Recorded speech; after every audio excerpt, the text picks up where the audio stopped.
আশা করছি আজকের এপিসোডটি আপনাদের ভালো লাগবে।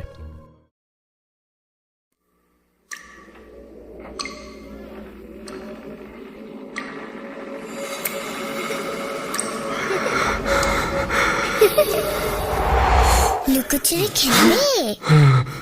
লুকোচুরি তুমি লুকাও, আমি ঠিকই তোমাকে খুঁজে পাবো।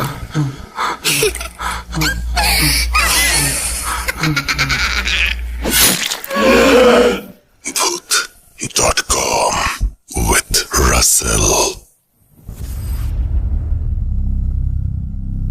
যেভাবে লেখা আছে আমি সেভাবেই শুরু করছি। প্রিয় রাসেল ভাই, জানি নিশ্চয়ই ভালো আছেন এবং নিরাপদে আছেন। আমি দীপ্ত, ভূত.com-এর একজন অফিসিয়াল স্টোরি টেলার বলছিলাম সিলেট থেকে। বেশ কিছুদিন পর আজ আবার একটি ছোট ঘটনা নিয়ে হাজির হয়েছি। ঘটনাটি সম্পর্কে আমি পরে বলছি, আগে ঘটনাটি শুনে নেওয়া যাক। প্রিয় মা ও বাবা, জানি না তোমরা এই মুহূর্তে এই চিঠিটি পড়ছো কিনা, তবে যেই পড়ে থাকুক না কেন, এই কথাগুলো কিন্তু তোমাদের দুজনকে উদ্দেশ্য করেই আমি লিখতে বসেছি। আজ যে কথাগুলো বলছি সেটা দীর্ঘ 21 বছর ধরে আমার বুকে জমে থাকা কষ্ট আর অভিমানের থেকেই লেখা। জানি কোনো রক্ত মাংসের মানুষ অপ্রিয় সত্য কথা সহ্য করতে পারে না, কিন্তু আমার সাথে যা যা হচ্ছে তারপর আমি এই কথাগুলো না লিখে থাকতে পারিনি। হে আল্লাহ, আমাকে ক্ষমা করে দিও, কিন্তু আমিও আর পারছিলাম না সহ্য করতে।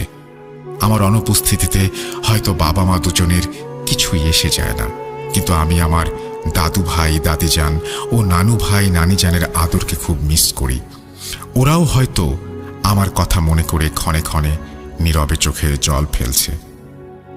সবার কাছে ক্ষমা চেয়ে আমি আমার মনের কথাগুলো লিখতে শুরু করলাম।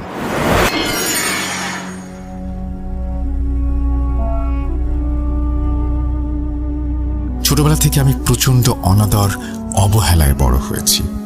কেন হয়েছি সেটাও আমার জানা নেই। দুজন মেয়ে জন্মানোর পর আমার মা বাবা আবার সন্তান নিয়েছিল বিয়ের 12 বছর পর, যদি এবার একটা ছেলে সন্তান হয় সেই আশায়।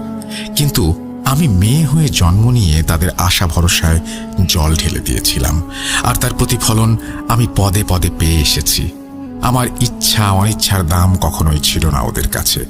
তীব্র শাসনের মধ্য দিয়ে 21টা বছর ধরে আমাকে দমিয়ে রাখার চেষ্টা করে গেছে। পান থেকে চুন খসলেই আমাকে দুজনেই অকথ্য ভাষায় গালাগালি করেছে, এমনকি আমার গায়ে হাত পর্যন্ত তুলেছে। ছোটবেলা থেকেই দেখেছি আমার দুই আপু আমাকে খুব ভালোবাসে, কিন্তু আমার মা কোনোদিন এসে একটিবার জিজ্ঞেস করেনি আমি কেমন আছি। হয়তো বড় হয়েছি, ওদের দুজনের অত্যাচারের পরিমাণ আরো বাড়তে শুরু করেছে। সবাই বলতো আমি নাকি খুব সুন্দর অভিনয় করতে পারি। আমার খুব ইচ্ছে ছিল নাট্যকলা নিয়ে উচ্চশিক্ষা নেয়ার, কিন্তু কিসের কি, ওদের কারণে আমার সব স্বপ্ন ধূলিসাৎ হয়ে গেল। ঢাকা বিশ্ববিদ্যালয়ের ঘ ইউনিটে পরীক্ষা দিয়েছিলাম, সিলেক্টও হয়েছিলাম। এরপর যখন আমাকে ব্যবহারিক পরীক্ষার জন্য ডাকা হলো, তখনই দুজন বেঁকে বসলো। সেদিন আমার মা আমার গালে ঠাস করে যে চটটা মেরেছিল সেটার কথা আমি আজও ভুলতে পারিনি। আপুদের ভালো ভালো প্রতিষ্ঠানে পড়িয়েছে, তাহলে আমার বেলায় এত অবহেলা কি জন্য? শেষমেশ আমাকে বাধ্য করা হলো জাতীয় বিশ্ববিদ্যালয়ে রাষ্ট্রবিজ্ঞান নিয়ে পড়তে। যাই হোক, এই চাপিয়ে দেয়া সিদ্ধান্তকে আমি নিজের নিয়তি মনে করেই সেখানে পড়তে শুরু করেছিলাম। ভেবেছিলাম এবার হয়তো তাদের অত্যাচার থেকে রক্ষা পাবো। আমি তখন 3rd ইয়ারে পড়ছি। যেদিন আমার ইয়ার ফাইনাল শেষ হলো, সেদিন বাবা হঠাৎ করে আমার ঘরে ঢুকে রেডি হতে বললেন। আমি খুব খুশি হলাম। মনে হচ্ছিল এতদিন পর হয়তো সৃষ্টিকর্তা আমার দিকে মুখ তুলে চেয়েছেন। ভেবেছিলাম আমাকে নিয়ে হয়তো তিনি কোথাও বেড়াতে যাবেন। আমার মাথায় আকাশ ভেঙে পড়ল যখন জানতে পারলাম আমাকে নাকি আজ পাত্রপক্ষ দেখতে আসছে। মানে আমাকে না জানিয়ে তোমরা আমার বিয়ে ঠিক করে ফেললে? চিৎকার করে বলে উঠলাম। আমি নিজেকে ধরে রাখতে পারছিলাম না। প্রচণ্ড রাগের বশে মনে হচ্ছিল মাটির সাথে মিশে যাই। আমি চেয়েছিলাম পড়ালেখা শেষ করে তারপর নিজের পায়ে দাঁড়িয়ে তবেই বিয়ের চিন্তা ভাবনা করব। তবু কি মনে করে যেন একটা শাড়ি পরে কোনো মতে সেজে নিলাম। পাত্রপক্ষের লোকরা আসার পর ওদের সামনেই আমি খোলাখুলি বলে ফেলি যে আমি এই মুহূর্তে বিয়ে করার কোনো ইচ্ছে করছি না। এটা শুধুমাত্র আমার মা বাবার জেদ আর একরোখামির পরিণাম।